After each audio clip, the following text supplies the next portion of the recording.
Hello, I'm retired Battalion Chief Larry Cockman from the Greensboro, North Carolina Fire Department History Book Committee.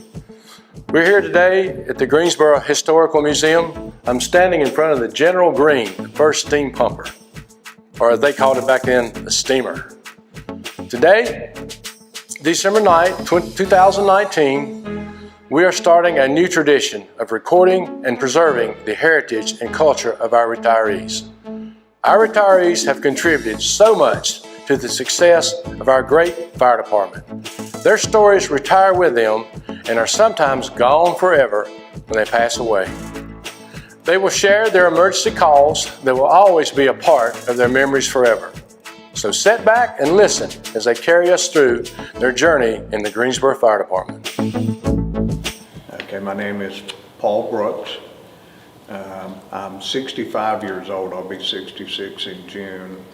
I was an assistant fire chief when I retired, and over the planning and technology things in the department. Retired with just a couple months short of 35 years service. I came on in 1974 and retired in 2008. Yes, I am from Greensboro. I grew up in Greensboro out on North Church Street and went to school at Northeast High School, senior high, where a lot of the folks on our department came from during that time. I found out about relationships after I came on. Danny Waller, who retired as a battalion chief, is a cousin-in-law of mine, my wife's first cousin. I knew Danny was on the fire department, but Danny and I didn't know each other very well then, and that didn't play a role in me coming on. Later though, Danny and I became good friends and talked a lot, spent a lot of time together. Farther back, I had another uncle by marriage, twice removed, R.V. Thornberry, who was a very prominent member of the fire department back in the 50s. But he left the fire department and went into chaplaincy with the U.S. Navy, and then he retired there and pastored churches in Greensboro. When I joined the fire department, I was just 19 years old. Actually, I was 18 when I started looking. Kathy and I were living in Myrtle Beach, and we found out that she was pregnant with our first son, Jamie. And we knew, now Myrtle Beach in 1973 and 74 is not Myrtle Beach today. It died after Labor Day. The hospital pretty much shut down. We knew, my wife knew, she was not having a baby in Myrtle Beach, so we were coming home. So I thought this is an opportunity to do something different. I was working in the construction field, and I started looking, and firefighters had made an impression on me when I was a young boy, and I thought, well, I might try to apply for that. And the timing was perfect, and they just opened a couple stations, and I had a good opportunity and was hired in 74. Yeah, well, the process for hiring at that time, Chief Powell was the first deputy chief, that was the title at the time, and he handled all the hiring. There was a bit of a physical, just doing a few exercises for him or for the guys out at the training center. Chief Powell handled it most. It was interviews with him. He did most of the narrowing down. There was a background investigation, and Chief Kent actually did my background investigation, I found out later. So it wasn't nearly the process that it is now. They interviewed my wife in the hiring process, but we were living in Myrtle Beach at the time, so it was kind of hard to catch her. It was a telephone interview. They did go in my neighborhood and walked around in the neighborhood. Chief Kent actually walked around the neighborhood, went to the little curb market across the street from my house, went to neighbors' houses, knocked on the door and asked if they knew me. So it was pretty interesting. Well, the questions that they asked my wife dealt mostly with, did she clearly understand, that I would be doing shift work if I was hired and would be away from home and that sort of thing. My starting salary, I believe, my memory, is $586 a month, and right at graduation of our recruit class, it went up to, it was either $617 or $627. Yes, I was in the 25th recruit class. My training officers was Bill Osborne and Reese Kent. We had 12 people that started in our recruit class. 10 made it to graduation. One did not make it through probation, so 9 of us made it through probation. 6 of us made it to retirement. My memories of recruit training is just that it was a wonderful time. Great experiences, a great group. They brought us on kind of piecemeal, a couple here, a couple there. We were actually the second class in 2. There was a big class that had been hired and graduated the fall before, and then we were the second class kind of filling out spots. So the first ones, there were actually a couple in my class that were working in stations that had been hired earlier than those of us that came in January and February. We kind of, like I say, came in a couple at a time. Ricky Willits and I started just 1 week apart. So the time before the class started, we did all the stuff that all the people during that time had to do. We were out pulling the vines off the fence. We were cleaning the old rabbits and stuff that had fell into the pit, all of that kind of stuff. So that was good. You got to know your classmates before class started. Oh yeah, certainly I remember my best friend, Ricky Willits. Ricky and I met. I was doing all of the process from the distance. I'd have to drive up from Myrtle Beach to Greensboro. And Ricky and I met one morning when we were doing all the medical evaluations. We met in Chief Powell's office. Ricky had just got out of the Navy. He was from Burlington. He drove over. So Chief Powell had us go together. I knew Greensboro, so I knew where we were going. Ricky drove his 66 Chevelle, so that was quite a charge. But Ricky was my best friend. Others and we were friends on the fire department, outside the fire department. We're in business together. We did all kind of stuff together for years and years, and are still very good friends. Randy Parrish, Ray Cook, Doug Reed, these were all guys in our class. Andy McFarland. Mike Henson was in my recruit class. Mike had been in the previous class and broke his leg and had to wait and got recycled. He was one of the guys that was working out in stations at the time. I don't remember funny stories from the training days. We had a lot of fun.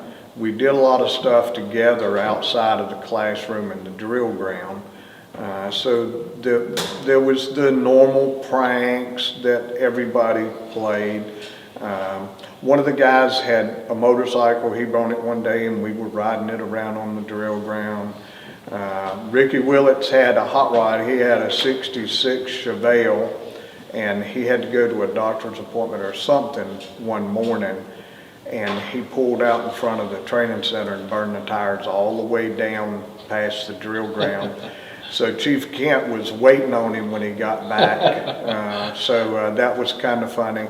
But most of the things I remember is just the fun stuff, but also losing some. We lost 2 during the class. One that really made an impression on me. We had, the day before, we had been working on the tower. We had started sliding rope and we were doing all of that. We'd not done the palm pier yet, but we had climbed the aerial ladder. If you remember, they used to bring an aerial ladder out and have you climb up, hook in the belt and lean back, confidence builder is what they called it. Well, one of the guys struggled with the heights, and the next morning when we all came in, his gear was sitting on the floor in the hallway. His boots and quick hitch and coat and helmet and all that was sitting, and he was gone. He quit that morning. He wasn't going to do the Pompeii or the heights. Got him. We had another that was let go because of academics. So seeing them leave, that bothered you. It made an impression. Yes. Now I did feel that we were doing something special, or we were going to be part of something special, and you got that feeling during recruit training. The people that you met that were already on the department, that came by, spoke, that you met out in the garage, our training officers and the stories that they would tell in downtime, you knew you had joined something that was special. You might not know exactly how special or what was special about it, but you did. I did not feel that. I didn't feel it like a calling when I applied. It was a good way to get back to Greensboro, to get my family back to Greensboro. But I came to believe it's like a calling.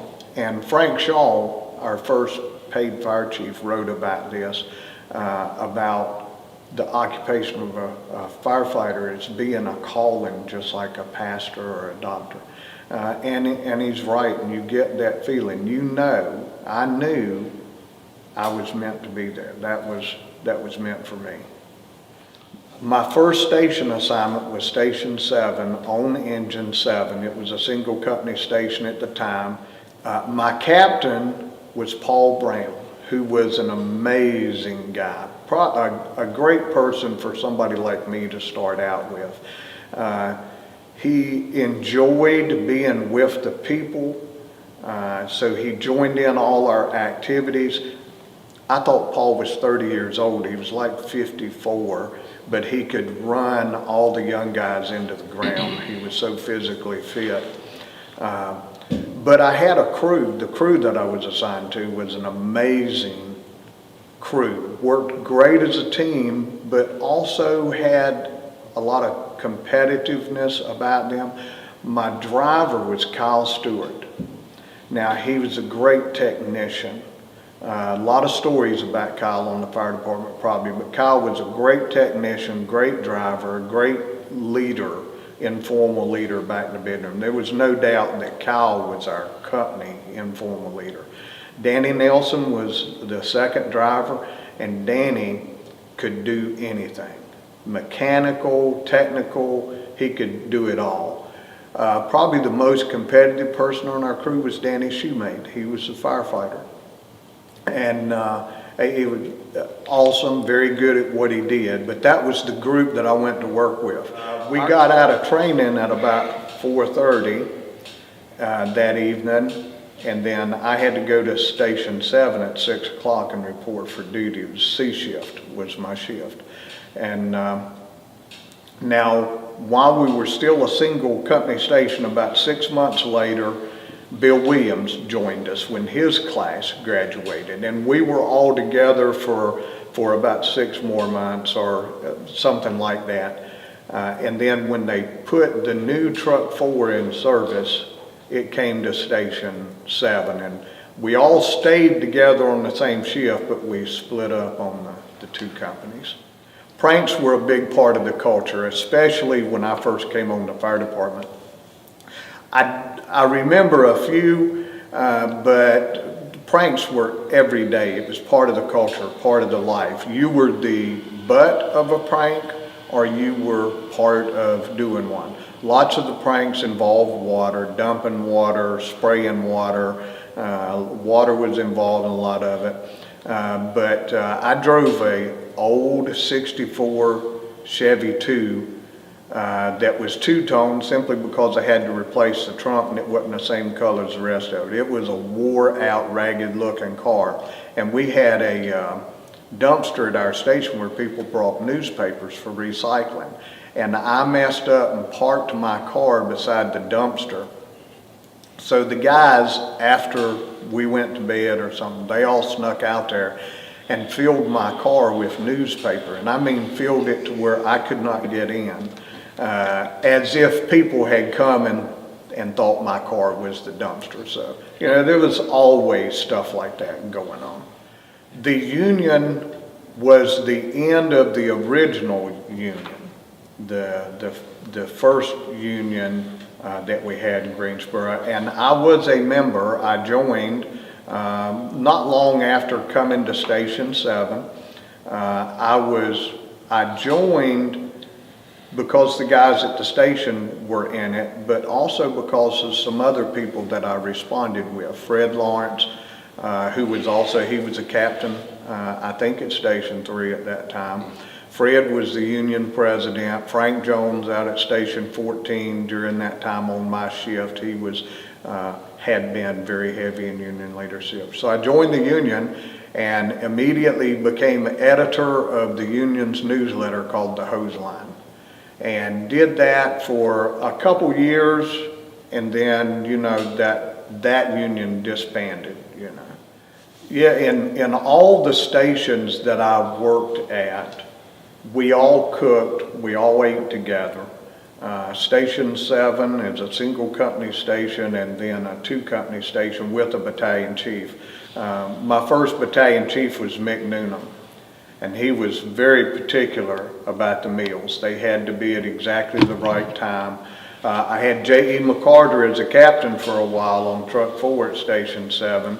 So in addition to the times and those sorts of things, you always set a bottle of Pepsi and an onion beside J.E. McCarter's plate.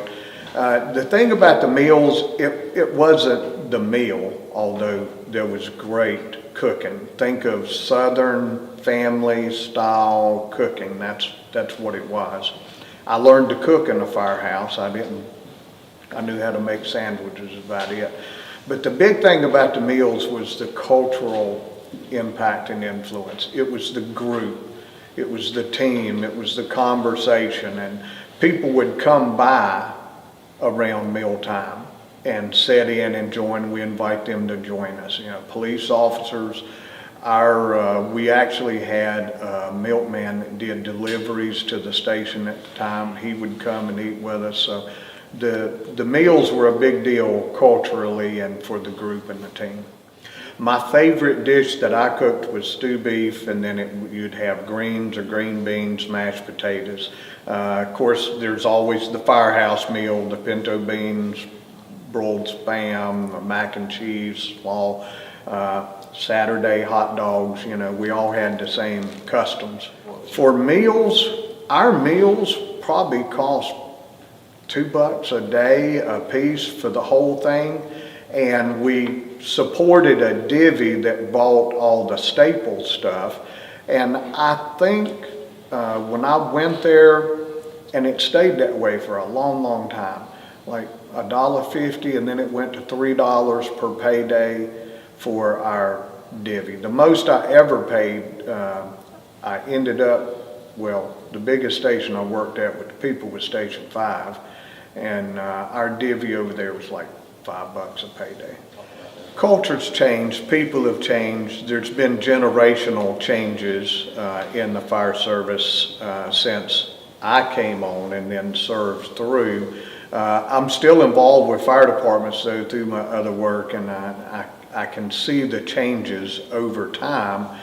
And in all honesty, the method has changed, but what's happening is basically the same.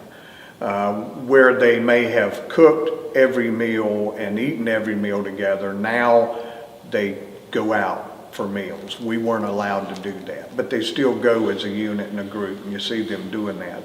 But I still see value in preparing the meal. A lot of personalities came out in meal prep, meal choice, menu choice. The rules that you had, the rules you had to follow about meals and cooking to satisfy the group. The greatest value to me was the team and the culture. You learn the real history of your fire department and your company sitting around the meal tables. You learn the backgrounds of people and where they came from and what they did sitting around the table.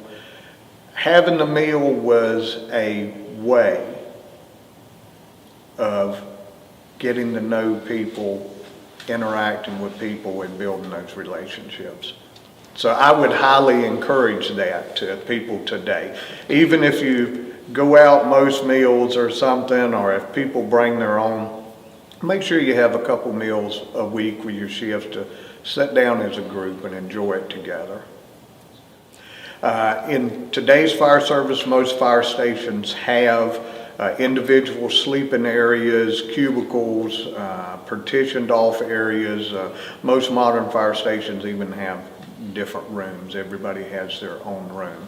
And there's a lot of value in that. Again, that's, I think, generational, cultural. Today, people might prefer that.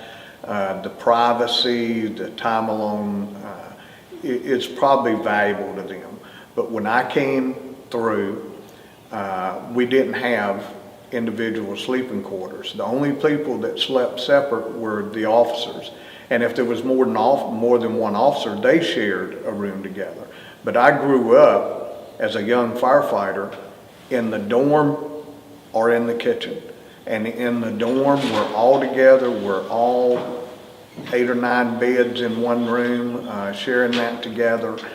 And there again, you get to know people, you have conversations with people. My best dorm times with the bigger groups was Station 7.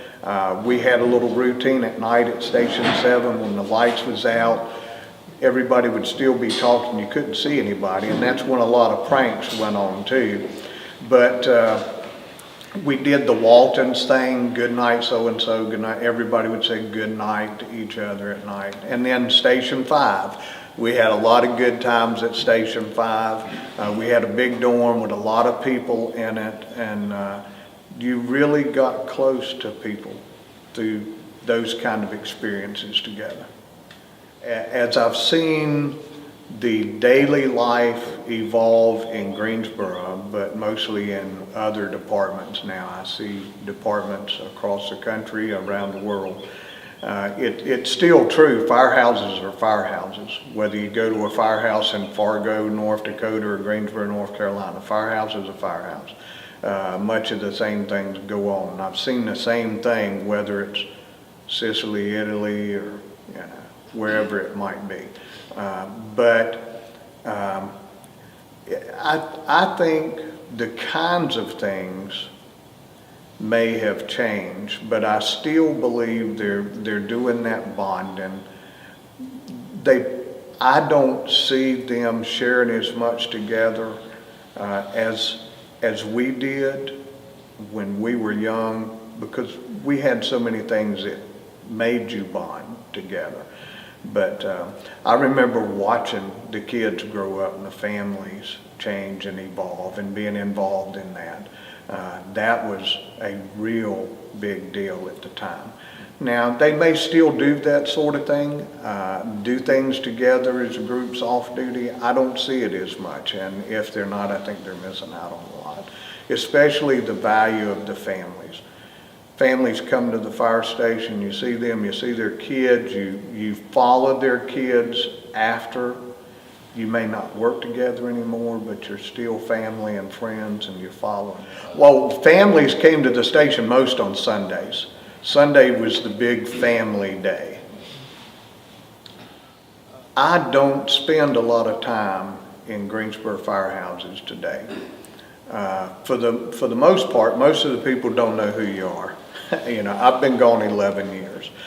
But I think it does have value for retirees like me and all my friends to come back and visit stations, and for the younger folks to engage in conversation. I mentioned earlier, I learned more about the history of my fire department sitting around the dinner table. Hearing the war stories and in the dorm rooms, hearing the war stories and things. Younger people in the department today, if they engaged retirees, they could learn more about their department, learn more about the culture, the changes, and also the people. I'll tell you this, one of the things that meant the most to me, especially in my younger years, was learning about the people that came before me and the people I was working with. Things that weren't related to the fire department. My captain, Paul Brown, was an awesome fire captain. But as a young man, he was a machine gunner on a landing craft on D-Day. That's pretty awesome. Elwood Hare, battalion chief, flew in bombers as part of the crew and got shot down. A.C. Farmer, who was an awesome captain, very strict but very personable. He was a young Marine on Iwo Jima and saw the flag on Iwo Jima being raised. Started to shoot them because they didn't know who it was. So you learn these things about people, and then people I worked with, like Larry Coble, learning about him and his family. Two people that impressed me a lot, talking about changes, the racial contact and changes, gender changes as people entered the fire department. I learned most about people different from me, from Larry Coble and Ray Flowers. I got to travel with both of them a lot, and hearing their experiences weren't mine. And I didn't realize that. I didn't realize our experiences were so different until we got to spend time together, and I consider both great friends. Oh, absolutely. When I went to Station 7, I showed up at 6 o'clock, went through the evening and morning. My first shift ended at 8 o'clock the next morning, did not have a call. Then I came back my second shift. My first call was a car fire on Bessemer Avenue in a auto repair shop, and in fact it was inside the building. We had to force the sliding doors open to get to the car. My first four calls were car fires, and then my fifth call was the Revolution Mill. And the first thing they did with the rookies was send you underground down into the water to get over underneath the mill into all the land. So those were my first 5 calls. First 4 were car fires, and then the mill fire. My best friend Ricky Willits also went to Station 7. He reported and relieved me that first morning at 8 o'clock. On his first day, they had 4 working apartment fires. And Clarence Hillier was his captain. And by the end of the day, they were sending Ricky up the ladder and sending him in through a window, taking the hose line with him. And me and Ricky both talked about that and thought, man, is this how it's going to be like every day? And what have we got ourselves into? I do not remember my first medical call. We were not routinely running medical calls when I joined the fire department, and through my first few station assignments, first 2 station assignments, we didn't do a lot of medical. My second station was Station 3. I went there because the squads were being put in service, and that's when we started getting into the medical mission. I was a driver on Engine 6 and got transferred to go join Squad 1, and my shift was Larry Coble and Joey McIntyre. And the first call I went on, I was riding with both of them, kind of observing, learning. You know, they were teaching me the ropes. And it was a wreck, I want to say off Battleground Avenue somewhere, but we had a guy that was killed and another guy that had lost a leg and things. It was pretty ugly. But I rode the squad for a number of years, and we rode. As a firefighter, you see a lot of tragedy, and you see death, and you have to deal with that. And I've dealt with death of people we were responding to help and to serve, and I've also been I was close to a firefighter, your brother, that died on the job, and then I was actually on a training fire where Jackie Beard died from cardiac. And it's different. You know how we initially dealt with it. We didn't have classes that told you how to talk about things, get your feelings out and that sort of thing. We would come back to the station and joke about it. We punched another ticket today. If we went on a cardiac and the person didn't make it, we punched another ticket today. Guys would come back talking about painting skulls and crossbones on the doors or stuff like that. You talked about it, but you got into the talking by joking. You might talk seriously back in the dorm room about it or the locker room. Even something like that, you didn't talk much around the table. You heard the stories of the big events. By the time I was on the call where Jackie Beard died, or the event, things had changed a little bit. We'd been trained a little bit more. And there was follow-up, there was counseling made available for the people that were on the scene. I was actually the safety officer for the department at the time that happened. And I was a good friend of Jack, and he was very good to my youngest son, Jeremy. And that hit pretty hard. That was pretty tough. The day of 9/11, I was actually teaching an officer development program at a retreat out in Brown Summit for the State Fire Chiefs Association. And all the guys' pagers, we carried pagers back then, all our pagers started going off talking about news flashes of an incident in New York. And it took a while to figure out. The first one was a plane flew into a building. And then a little bit later, you saw a second plane had flown into a building, and then you start thinking, something's funny here. And then the crash of the plane in Pennsylvania. So that whole group, there's about 30 or 40 people out there, all fire people, all fire officers, and they're all getting antsy because, the first thing that you want is you want to be there. You want to be involved. But then you start realizing we got the news flash because we had no TV or radio where we were at. It was so far out, there was no reception. No cable TV at the time. But through the pagers, we heard the news about the first and then the second building collapse. And one of the guys even made a comment and said, you know how New York's inspected, there were probably 300 or 400 people in those buildings, and he was pretty close. 343 was the number. I think it made a big impression on us. For a period of time, it actually brought attention to us that we needed, because people started realizing it doesn't matter whether it's your house or your child choking or a plane hits the World Trade Center. The first responders are your fire service.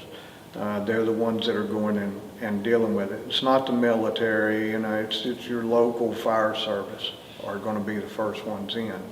So we got a lot of attention, a lot of effort to meet needs initially. We got a lot of goodwill. Goodwill probably stuck with us longer than politicians willing to spend money. That didn't happen in the long term. Now for us, I think what it did, it dealt with our image, so the picture of George Bush standing with the megaphone on the pile of rubble talking to the group, who was he talking to and who was standing behind him? Beside him, it was firefighters. Had his arm around a retired New York firefighter that came out to work that event and help find their fallen brothers and sisters. So, I think we went through a lot of stuff. Our visibility rose in communities. Probably the downside for us, that's when the hero mentality kind of began. We were seen as heroes at the time, and then we started believing we're heroes, and we started acting differently. So I think maybe that's a little bit of a downside for us. But it certainly makes you aware that you have a legacy. What's it going to be? Because this could happen to you. And we're certainly more aware. Young firefighters today are probably even more aware than we were that you go to work today, there's no guarantee you can come back home. Change things. I was assigned at the training division in the late 80s, mid to late 80s. Started there as a captain and ended up battalion chief, but I was acting training supervisor because the assistant chief had moved over into admin when Frank Jones became fire chief. But I think I trained 5 recruit classes, but it was during a period of tremendous growth for us in the fire department. So our classes were huge compared to what they used to be. We were running 30, 35 people at a time through recruit classes, and frequently they were back to back. We were doing hiring processes for one while we're still training another, that sort of thing.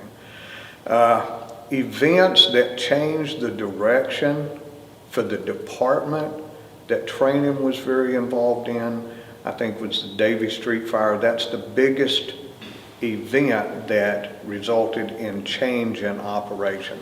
Before then, we didn't train incident commanders. We did very little officer training. After that, we saw the need for that, and that's when Greensboro Fire Department adopted Brunacini's incident command system. We implemented that system. We did all kind of simulations for that fire and other fires, and I think it made a significant change in changing our training directives and roles, and certainly changed our operations tremendously. I have been extremely fortunate in my career that I've worked with and for some great people. So rather than having a single mentor, I have felt like I was mentored by people around me all through my career. My first captain, it couldn't have been a better captain for me and what I needed at the time, and making me focus. And the crew that I worked with was competitive and driven, and that helped me. Certainly the people I worked with everywhere I went challenge you, mentor you, but things outside of it, like A.C. Farmer taught me how to save. He was a great officer, a great fire officer. Those of us that worked for him together probably were a little aggravated with him sometimes, because he was so particular about the routine and the rules and that sort of thing. And we probably complained about that more than we needed to, but he was a great teacher. I learned to save because of him. That was something that he tried to get all of his people to do, realizing that there is a world outside the fire department, and someday you're going to have to retire to it, or you're going to be ready for that. But I also saw him as a great mentor, being the stickler, following the rules, being very technically precise. But I saw him one night actually walk in the battalion chief's room and pull a letter out of the typewriter that the battalion chief was typing up to reprimand one of the guys on AC's company, just to make him talk to him about that person and all the things that person did and brought to the team. And he probably saved that firefighter's job, who later went on and became a captain and influential and a union leader, of course. It's a lot of people that I've worked with were mentors. I've had great mentors outside of Greensboro Fire Department, and some of them were fire service mentors, some of them were just awesome life mentors, but I wouldn't have met if it hadn't been for the fire department. I did not work in a station with a female when I was on a fire company, but I was on Engine 3 when the first female class did their first live burn, and we went out and helped them do that, and that was very interesting. Of course, you had Kay Pierman, Deanne, Anita Strong, some of the others involved in that class that made careers out of it. But I worked with females in my other roles and positions quite a bit. I learned a lot about females in the fire service, and again, their experiences, and their experiences were not mine. And some of those lessons were kind of hard lessons that I learned that came later. I would do everything all over again. I would come in the fire service. Like I said, once I got in there, I realized that's where I was supposed to be. It just felt like a complete, total natural fit, and I felt like I was achieving something, helping people, helping the community, all of that sort of stuff. So I would do it all again. In my career, Chief Nugent might not appreciate this because it could impact people thinking about coming in and working for him and the jobs he needs. But I might rethink whether I would go down that admin path compared to staying in operations. I felt like I had a good reputation as a good firefighter in operations, good company officer, coming along, young up-and-comer, and then went to training. Training was probably the greatest place I ever was at. My two favorite stations were 7 and 5 and the assignments there. My greatest assignment was in training, influencing the young folks, influencing the department, even things like the kind of equipment that we put out on the fire trucks, training did back then. But the other stuff, the admin stuff, I might not. Now, I felt like my greatest contributions to the department were probably in my administrative roles, and specifically in planning and growth and that sort of thing. But it separates you from the people that you once were very close to, and separates you from the younger firefighters and stuff out there too. So. Well, changing roles for firefighters over the years, certainly things have progressed, things have changed. I think we in the fire service reflect a lot of what's going on in society, so there's been a lot of cultural changes, especially today. Firefighters,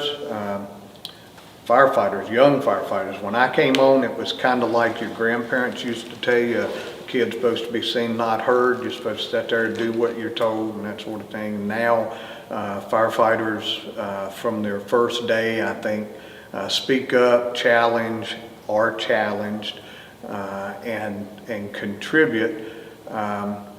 Again, I see that their role may not be quite as close to the community as it one time has been.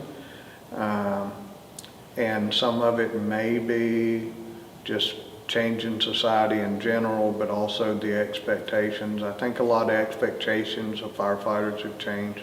So, but if you ask any retired firefighter that from any era, they're going to say that.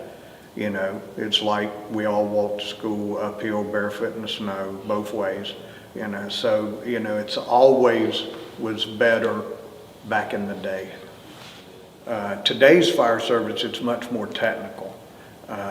When I came in the fire service, probably the job of a tailboard firefighter was much more labor oriented.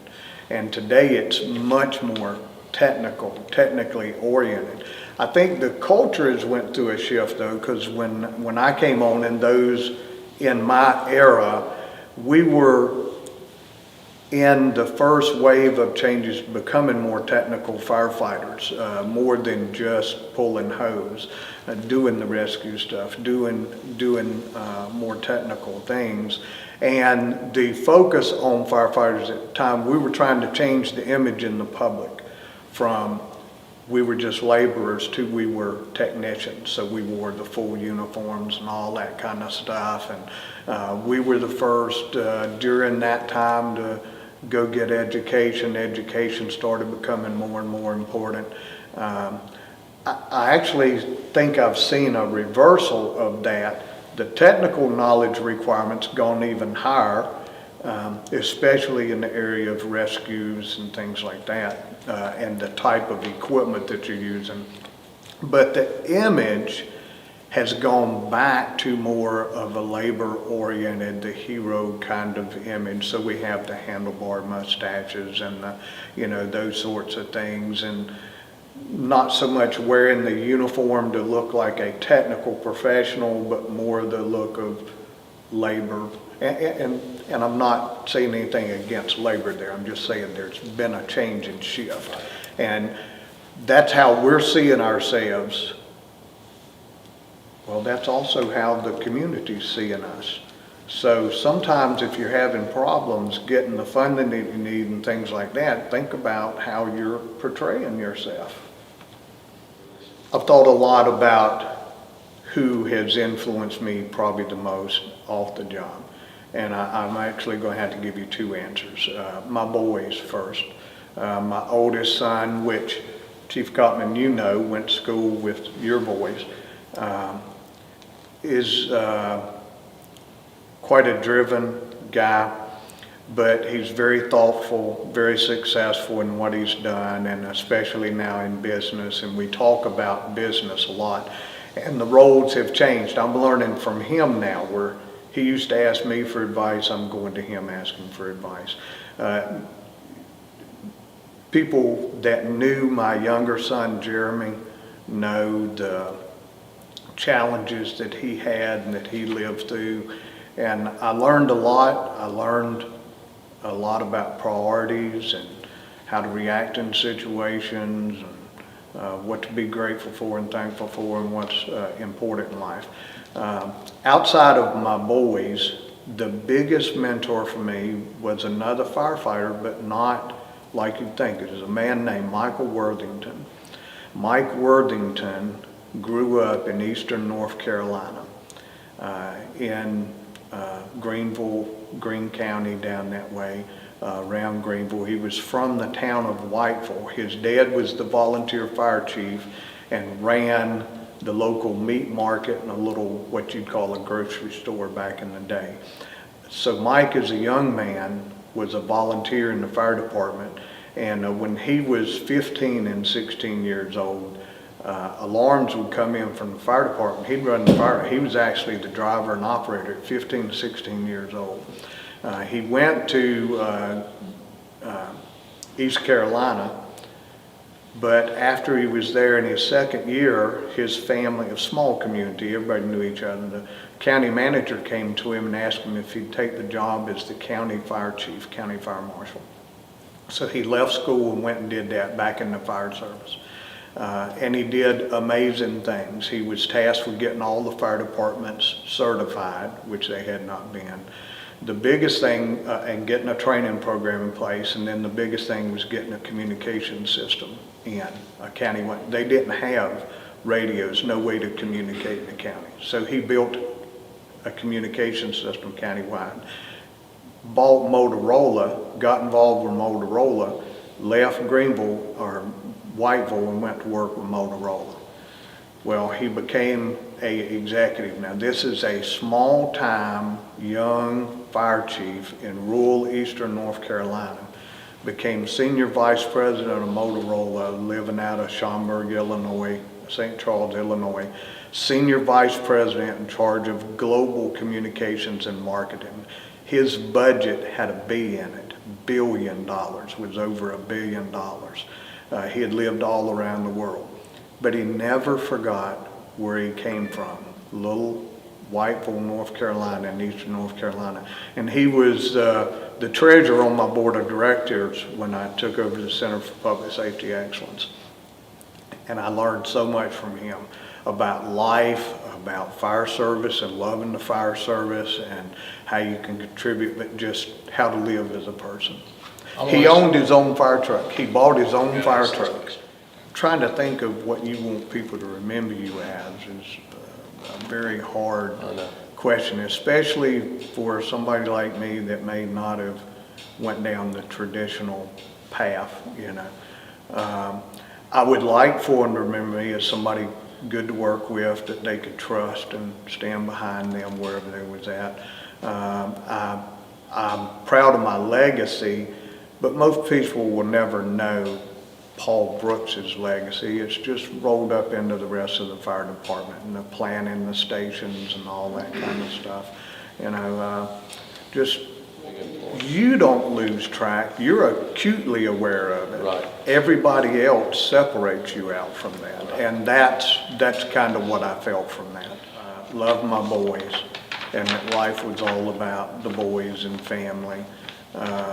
And that's how it's come back full circle, you know. Mine and Kathy's life now focuses around our son Jamie and our grandkids. A lot of it about telling them the stories. We constantly tell them stories about their Uncle Jeremy because he's not with us anymore and we don't want them to forget him. So I want them to remember me though, they do think. Kathy and I are the cool grandparents. We're the fun ones. And we do fun stuff. And I've tried to teach them, always look for the adventure in life. So I've done crazy stuff on my own. I've done crazy stuff with them. And still doing it. And trying to video as much of it as I can when we do. Like my grandson and I did that slingshot thing in Myrtle Beach where they shoot you up in the air, and he almost passed out. So things like that are fun, and doing stuff like that. If they remember me as living life like it's a big adventure and loving the family, that's the big things. We hope you enjoyed watching these documentaries. It was our goal to share and preserve the memories of our retired Greensboro firefighters. It is our desire that these documentaries will inspire future generations to continue the brotherhood, sisterhood, and camaraderie while always striving for excellence in their careers. While fire apparatus, equipment, and technology have improved, several things will always remain the same.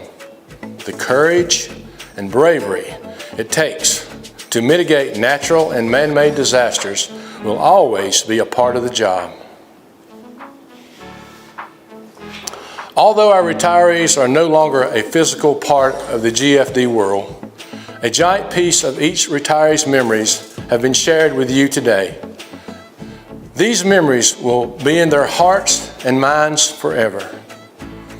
A special thank you goes out to Captain Harold Haney for his many long hours of recording and editing. Thank you, Harold. A job well done.